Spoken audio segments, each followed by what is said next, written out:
I paid a luxurious honeymoon for my gold sister and her fiancé. After they returned, she asked me to pay for 6 months of rent. I refused, and now my in-laws hates me.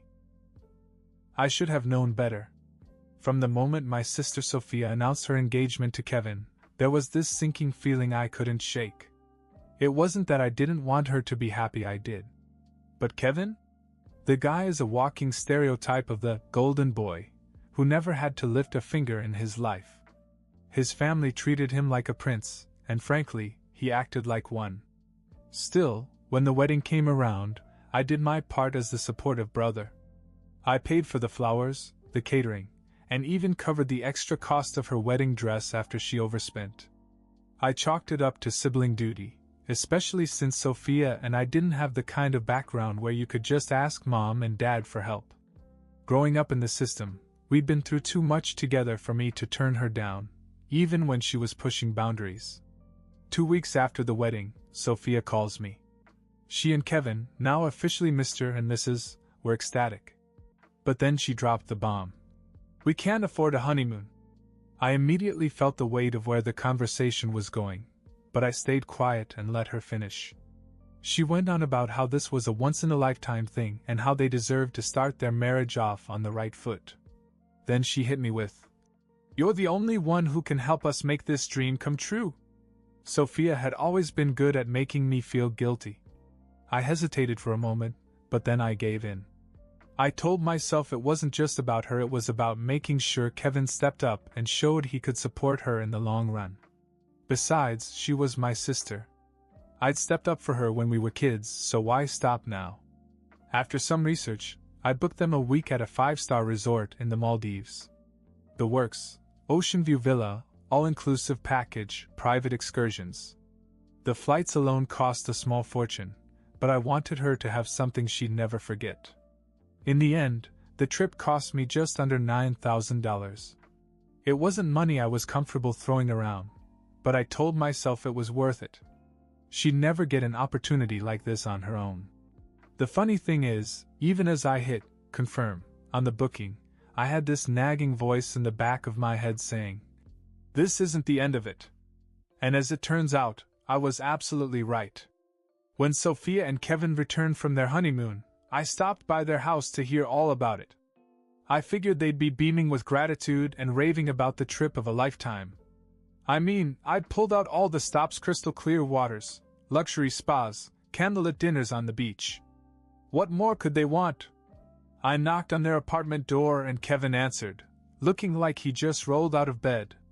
He gave me a half-hearted, "Hey man," before heading for the couch. Not exactly the enthusiastic response I was expecting. Sophia appeared a moment later, all smiles, and ushered me in. We sat down at the kitchen table and I asked her how it went. Sophia launched into a recap of her week: snorkeling, a sunset cruise, massages. She mentioned how amazing the food was and how the staff treated her like royalty. But then, out of nowhere, she sighed and said, "It's been so amazing, but it just went by too fast. It's a shame you didn't book it for 2 weeks instead of 1. I thought she was joking. I even laughed and said, "Well, maybe next time you can extend it yourself." But Sophia didn't laugh. Instead, she shrugged her shoulders and said, "Yeah, maybe." Kevin, for his part, remained glued to his phone, not even bothering to join in. That was the first red flag. As we sipped tea, the conversation turned to how they were settling into married life. A few months before the wedding, they'd moved into an apartment they could barely afford, even with financial help from Kevin's parents. I nodded politely, but then Sophia suddenly said, "We wanted to talk to you about something." Her tone was serious, and Kevin finally looked up from his phone. His face was unreadable, which was a first because the guy usually wore his emotions like a billboard. Sophia continued, "So we were thinking, since you've already been so generous with the wedding and honeymoon, it would make sense for you to help us out with the rent for a while. Just for 6 months or so. You know, to give us some breathing room." I blinked. For a second, I thought I'd misheard them. They weren't asking, they were telling me. I even repeated it to her, just to be sure. "You're asking me to pay your rent for 6 months?" Sophia nodded like it was the most sensible thing in the world. Yes, just until Kevin finds something more stable. You're the only one that can really help. I stared at her, completely stunned. You're joking, right? I just spent $9,000 on your honeymoon. That's more than all of you make in 3 months. That's when Sophia decided to double down. She started talking about how Kevin was doing his best, but jobs were hard to come by.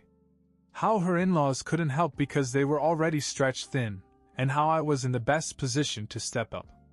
Kevin, the supposed man of the house, got up and went into another room, leaving Sophia to fight his battle for him. I could feel my blood pressure rising, but I kept my cool. Barely. No, I said flatly. I'm not doing this. I've done enough. How you two live is not my problem anymore. Sophia's face fell, and before she could argue, the door opened and her in-laws walked in. That's when things really went south. Sophia's in-laws' entrance felt oddly timed, as if they'd been waiting outside for their cue. Kevin's mother, Janet, greeted me warmly, oblivious to the tension simmering in the room. Or maybe she just didn't care. His father, Tom, gave me a quick nod before sitting down.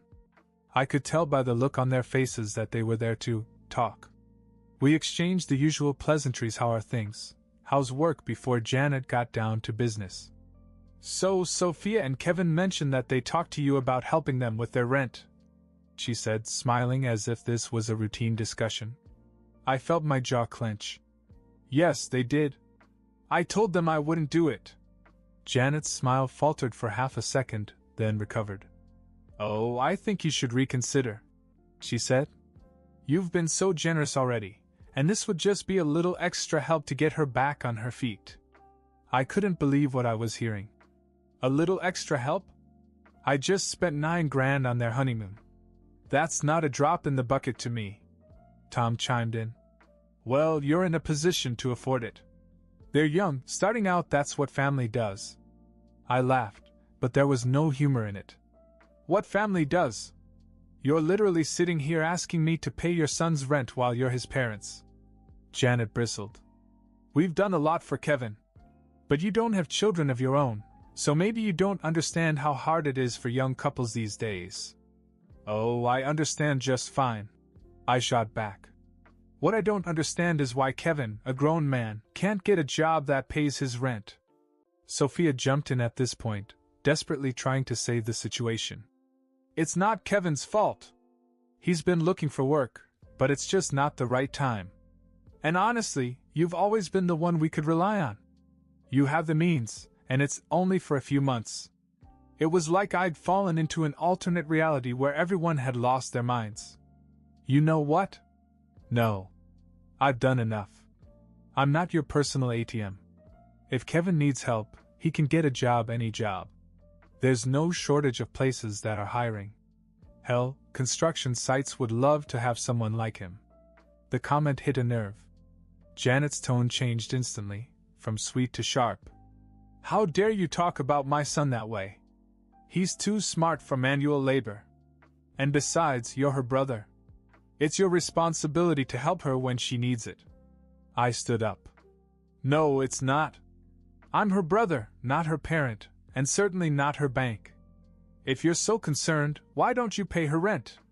After all, they're living with you now. The room fell silent. For a moment I thought that might be the end of it, but then Sophia, of all people, decided to throw gasoline on the fire. You've always been selfish, she said. You think you're better than the rest of us just because you have a decent job. But you don't understand what it's like to struggle. That hit a nerve. I looked her dead in the eye. I don't understand? You and I grew up in the same orphanage. Don't you dare act like I had it easy. The difference is that I worked my ass off to get where I am. You could have done the same, but instead you sit here defending a guy who won't even fight his own battles. Kevin chose that moment to re-enter the room, probably because the shouting was getting too loud to ignore. He looked at everyone and then said quietly, I think we should just drop it. Finally, something we could agree on. I grabbed my coat and headed for the door. Don't bring it up again, I said. You guys can figure it out for yourselves. As I walked out, I heard Janet muttering under her breath about how ungrateful I was. Sophia didn't stop me, but the look on her face as I left made it clear that this wasn't over. And I was right, it wasn't. I thought leaving Sophia's apartment that day would be the end of it. I'd made it clear, I wasn't her safety net. They'd have to figure that out for themselves. But a few days later, the fallout began in ways I hadn't expected. First, my mother called me. I wasn't surprised. Janet probably wasted no time complaining to her about how I had abandoned Sophia and Kevin. What did surprise me was how angry Mom sounded. "She's your sister," she snapped as soon as I picked up the phone. "How can you just leave her like that?" "Mom, are you serious?" I said, already annoyed. "I paid for her wedding flowers, the catering, her dress, and her honeymoon. How much more do I have to do?" "You're missing the point," she said. "This isn't about money, it's about family. Janet told me how dismissive you were when you said Kevin should work construction. That's not support, that's kicking someone when they're down." "Oh, come on. Kevin is not down. He's just lazy." Mom gasped as if I'd just insulted the Pope. "Don't you dare talk about him like that. He's your sister's husband now. You have to show respect." I couldn't believe what I was hearing. My own mother siding with Janet and Kevin? I bit my tongue though, because arguing with her was like shouting at a brick wall. "I've done enough," I said firmly. "If you care so much, why don't you help them?" She was silent for a moment, then muttered, "You know I don't have that kind of money." Exactly. A few days later, things got even stranger. I came home from work to find an envelope slipped under my apartment door. Inside was a handwritten note, no signature, telling me that I should be ashamed of myself for letting my family down. It was vague enough that I couldn't be sure of who wrote it, but the handwriting looked suspiciously like Janet's. I crumpled it up and threw it in the trash, but it didn't stop there. Over the next week I received 3 more notes. One said, "Money isn't everything, try having a heart."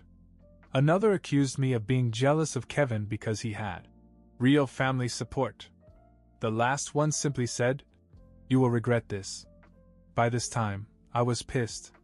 It wasn't just annoying, it was scary. I didn't want to accuse anyone, but I had a feeling that Janet, or even Sophia, was behind it. So I decided to install a small camera above my apartment door, just in case they or someone else decided to escalate. Then came the real shocker. One night, about 2 weeks after the original fight, I got a call from Kevin. I almost didn't answer it, but curiosity got the better of me. "Hey," he said awkwardly. Can we talk?" "About what?" I asked, already bracing myself for another guilt trip. I wanted to apologize. For everything. That was unexpected." "Go on," I said carefully. Kevin sighed. "I know I haven't been great. And I know Sophia put a lot on you. I haven't handled things the way I should have, and neither has she. It's just been hard." I wasn't sure how to respond. Part of me wanted to accept the apology, but another part was still angry. "What's your plan now?" I asked. "Because, Kevin, I can't keep bailing you out. You have to step up." "I know," he said. "That's actually why I called. I got a job." That caught me off guard. "You did?" "Yeah. It's not glamorous, but it's something. Warehouse work. Night shifts." For the first time in years, I felt a glimmer of respect for him. "Good. That's good, Kevin. I hope it works out." "Thanks," he said quietly. "And about the rent thing. I told Sophia it was a bad idea to ask you. I just didn't know how to stop her." I wasn't sure if I believed him, but at least he was taking some responsibility. "Well, it's done now," I said. "Let's just move on." I hung up, feeling a little better about the whole thing, but the peace didn't last long. The next morning, I checked the footage from my door camera and saw someone I wasn't expecting, my mom. She was the one who left the notes. I couldn't believe it. My own mother had been harassing me, trying to guilt me into giving in. And the last note, the one that said, "You'll regret this," that stung the most. I called her right away. "Why the hell did you leave notes at my door?" She didn't even try to deny it. "Because you're stubborn," she said. "And I thought if you wouldn't listen to reason, maybe you'd listen to your conscience." "My conscience?" I snapped. "Do you even listen to yourself? You've been sneaking around, harassing me in my own home. How is that supposed to make me want to help anyone?" She tried to backpedal, but I wasn't having it. "You crossed the line," I said. "Don't ever do that again." That was the last straw for me. I decided to have no contact with her for a while. But I still couldn't shake the feeling that this wasn't over. And as usual, I was right. I thought cutting off contact with my mom would give me some peace, but it didn't. Less than a week later, I received a text from Sophia. "We need to talk. It's important. Please come over." I almost ignored it, but something about the tone, inviting, not demanding, made me pause. Against my better judgment, I decided to see what was going on. When I arrived at her apartment, Sophia opened the door, her face pale and drawn. Kevin was sitting on the couch, staring at his hands. The mood was completely different from our last encounter. No smugness, no guilt. Just tension. "What's going on?" I asked cautiously. Sophia hesitated, then blurted out, "Kevin's job didn't work out." I sighed, already regretting coming.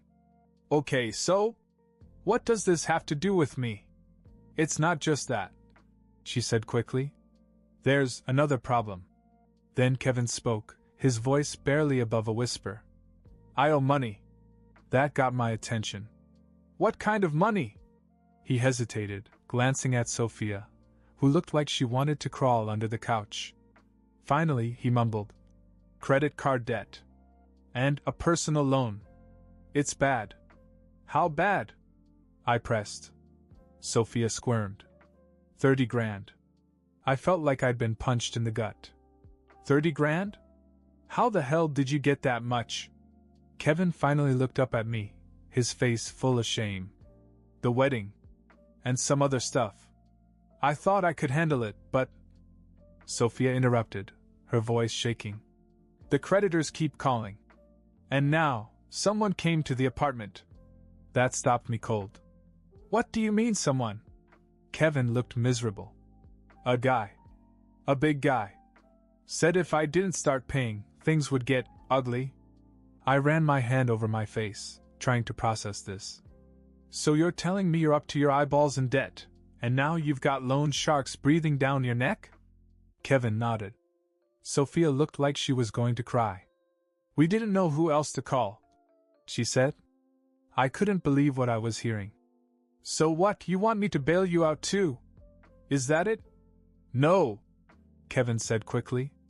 "I mean, not exactly. I just..." "Kevin!"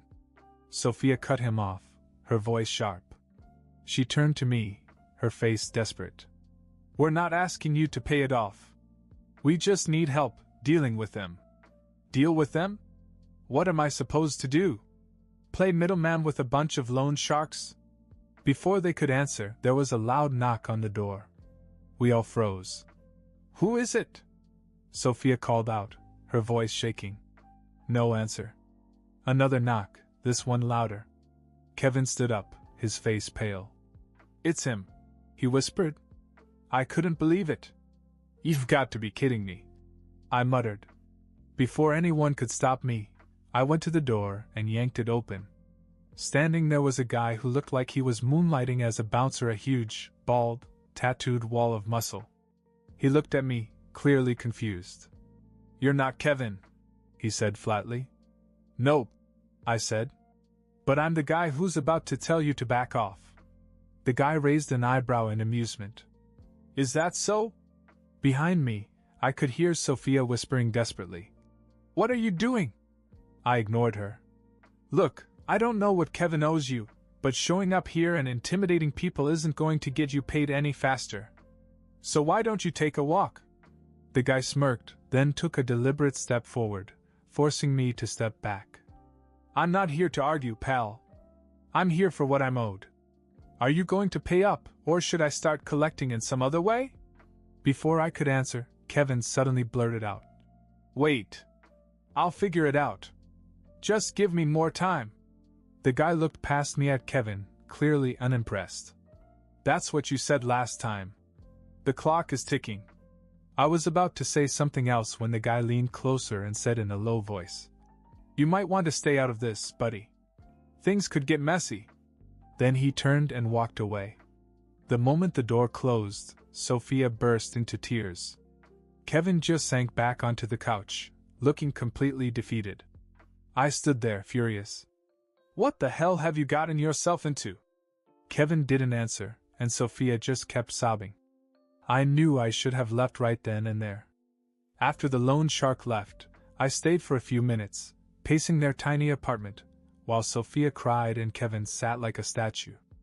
I couldn't believe how deep they'd gotten themselves into this mess. 30 grand in debt, threats from loan sharks, it was unreal. But at the same time, I knew this was their mess, not mine. All right, I finally said, breaking the tense silence. Here's the deal. I'm not paying your debt. Not 1 cent. You got yourselves into this, and you're going to have to get yourselves out. Sophia looked up at me, her face blotchy from crying. But we don't know what to do. Yes, you do, I snapped. You start by taking responsibility. Kevin, you need to grow up. You're married now. You want to protect your wife? Start acting like it. Kevin opened his mouth to protest, but thought better of it. Instead, he just nodded. I'll help you once, I said, holding up a finger. 1 time. And not with money. If you're willing to put in the work, I'll give you something that can actually help you get out of this hole. Kevin finally met my eyes. What do you mean? I took a deep breath, wondering if I was making a mistake. I know a guy, Dave. He runs a private car service for executives. It's not glamorous, but the pay is solid and the tips can be great. He's always looking for reliable drivers. If you can handle long hours and late nights, I'll give him a call and vouch for you. Kevin's eyes widened. You'd do that? I said I'd help you once. I repeated. Don't make me regret it. Sophia started to thank me, but I held up my hand. Save it. This is the only lifeline you're getting from me. If you blow it, it's on you. To Kevin's credit, he went through with it. The next day, I called Dave and explained the situation. Dave was hesitant. His reputation depended on hiring people who were trustworthy and professional, but he agreed to give Kevin a chance based on my recommendation. The job wasn't easy. Kevin had to work nights, weekends, and holidays. He spent hours driving around wealthy executives, dealing with their attitudes and demands. But for the first time, he wasn't complaining. He was earning. Within a month, Kevin was making more money than he had ever made before. Between his salary and tips, he was able to start paying off his debts. I even heard from Sophia that he'd personally apologized to the loan shark and negotiated a more reasonable repayment plan. Sophia got a part-time job herself, working as a receptionist at a local clinic. It wasn't much, but it was a step in the right direction. For the first time in their marriage, they were actually working as a team instead of relying on each other to solve their problems. A few months later, I got a text from Kevin. Thanks for what you did. I owe you a lot. I didn't respond right away, but later, when Sophia invited me over for dinner, I saw the difference. Their place was still small, but it was clean and organized. They seemed calmer, more at ease. Kevin even thanked me personally, which was a first. You were right, he said at dinner. I needed to step up. And I'm glad I did. I just nodded. Good. Keep it up. At the end of the night, Sophia pulled me aside and gave me a hug. I'm sorry about everything, she said. I should have listened to you before. You've always been there for me, even when I didn't deserve it.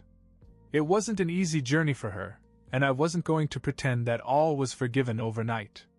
But watching them take responsibility and rebuild their lives made me feel like maybe, just maybe, I'd done the right thing by drawing the line when I did. I left their apartment that night feeling lighter than I had in months. For once, I wasn't just cleaning up someone else's mess, I was watching them clean up their own.